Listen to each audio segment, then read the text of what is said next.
بسم اللہ الرحمن الرحیم۔ تمام دیکھنے اور سننے والوں کو میری طرف سے السلام علیکم۔ تمام دوستوں سے گزارش ہے کہ ایک دفعہ درود شریف پڑھیں، کیونکہ ایک دفعہ درود شریف پڑھنے سے 10 نیکیوں میں اضافہ ہوتا ہے اور 10 گناہ کم ہوتے ہیں۔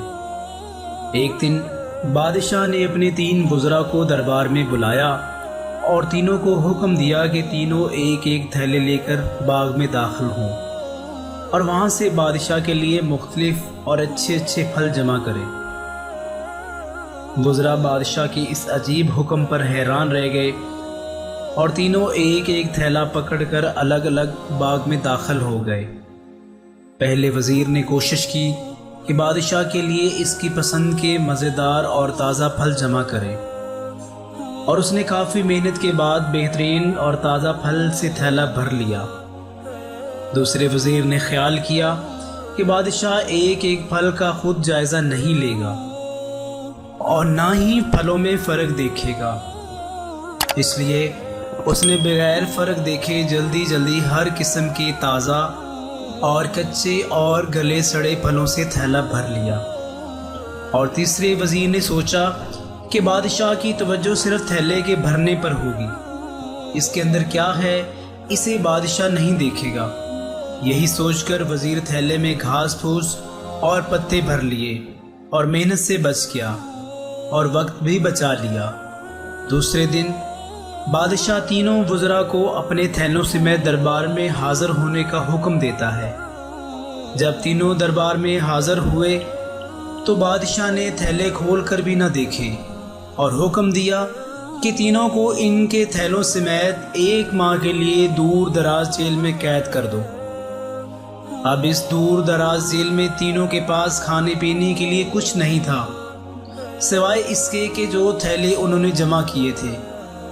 اب پہلا وزیر، جس نے اچھے اچھے پھل چن کر جمع کیے تھے، وہ مزے سے اپنے انہی پھلوں پر گزارا کرنے لگا، یہاں تک کہ 1 ماہ بآسانی گزر گیا۔ اور دوسرا وزیر، جس نے بغیر دیکھے تازہ خراب تمام پھل جمع کیے تھے، اس کے لیے بڑی مشکل پیش آئی۔ کچھ دن تو تازہ پھل کھا لیے، لیکن پھر کچے اور گلے سڑے پھل کھانے پڑے، جس سے وہ بہت زیادہ بیمار ہو گیا اور اسے بہت زیادہ تکلیف اٹھانا پڑی۔ اور تیسرا وزیر، جس نے اپنے تھیلے میں صرف گھاس پھوس جمع کیا تھا، وہ کچھ دن تک زندہ رہا اور پھر بھوک سے مر گیا، کیونکہ اس کے پاس کھانے کے لیے کچھ نہ تھا۔ اب آپ اپنے آپ سے پوچھئے، آپ کیا جمع کر رہے ہیں؟ آپ اس وقت اس باغ میں ہیں جہاں سے آپ چاہیں تو نیک اعمال اپنے لیے جمع کریں اور چاہیں تو خراب اعمال، مگر یاد رہے جب بادشاہ کا حکم صادر ہوگا تو آپ کو اپنی جیل قبر میں ڈال دیا جائے گا۔ اس جیل میں آپ اکیلے ہوں گے، جہاں آپ کے ساتھ صرف آپ کے اعمال کی تھیلی ہوگی، تو جو آپ نے جمع کیا ہوگا وہی آپ کو وہاں کام دے گا۔ تو آج تھوڑی سی محنت کر کے اچھی اچھی چیزیں یعنی نیک اعمال جمع کر لیں اور وہاں آسانی اور آرام والی زندگی گزاریں۔ تمام دوستوں سے گزارش ہے کہ اپنے پیار کرنے والے لوگوں کے ساتھ پیار سے رہیں اور ان کا خیال رکھیں اور خدا کی یاد میں مصروف ہو جائیں۔